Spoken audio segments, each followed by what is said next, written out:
have a conversation with you, not as a mass of people, but as an individual.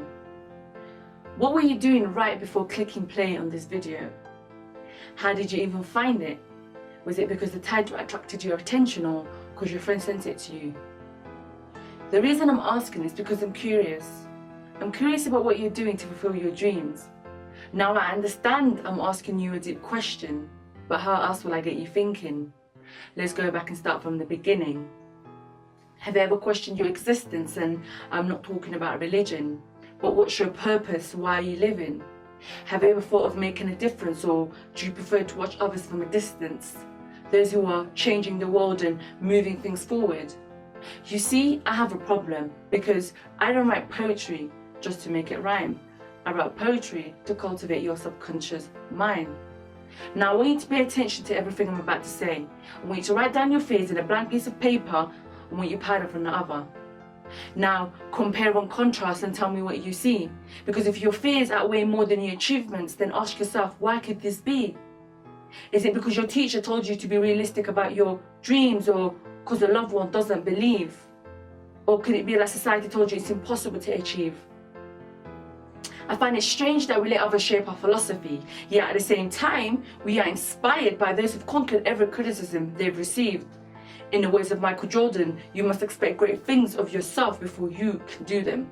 The same man who was told he was incompetent in his field and kicked out his high school team. He said, I failed over and over and over again in my life, and that is why I succeed. And today, he's the greatest basketball player the world has ever seen. Or what about Steve Jobs, a man who started his company from his garage, who taught us the value of $1 and a dream. He revolutionized technology, and today Apple is a $2 billion company. Or when he taught us that sometimes failure is a blessing in disguise, because when he was fired from Apple, it led him to discover Pixar Studios. In the words of Steve Jobs, you can't connect the dots looking forward, you can only connect them looking backwards. So you'd have to trust that the dots will somehow connect in your future, or that all your dreams can come true if you have the courage to pursue them. A famous quote by Walt Disney, a man who was fired from his job because he lacked imagination. Look at the irony. And today, he is responsible for the generation of childhood memories.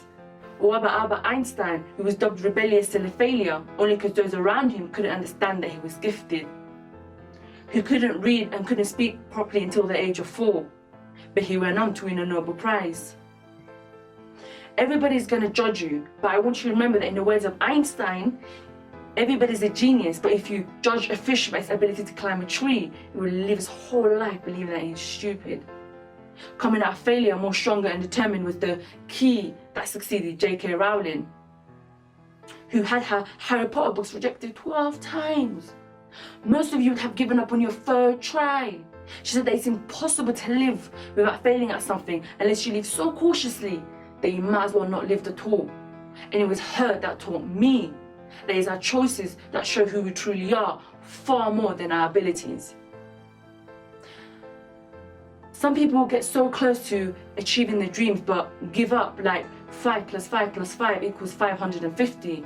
It's because it's the small steps that make the big difference.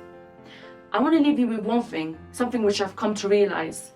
In a world with smartphones instead of phone booths, GPS instead of maps, flat TVs instead of vintage, cars instead of horse carriages, digital cameras instead of color types, laptops instead of typewriters. Impossible isn't something that can't be done, it's just something that hasn't been done before. Some people die at 25 but aren't buried until 75. The richest place in the world is the graveyard because a lot of people die with unspoken dreams. I wonder what you're going to do after hearing my spoken word poetry. Will you decide to turn your aspirations into reality, or would you let your grave be their destiny?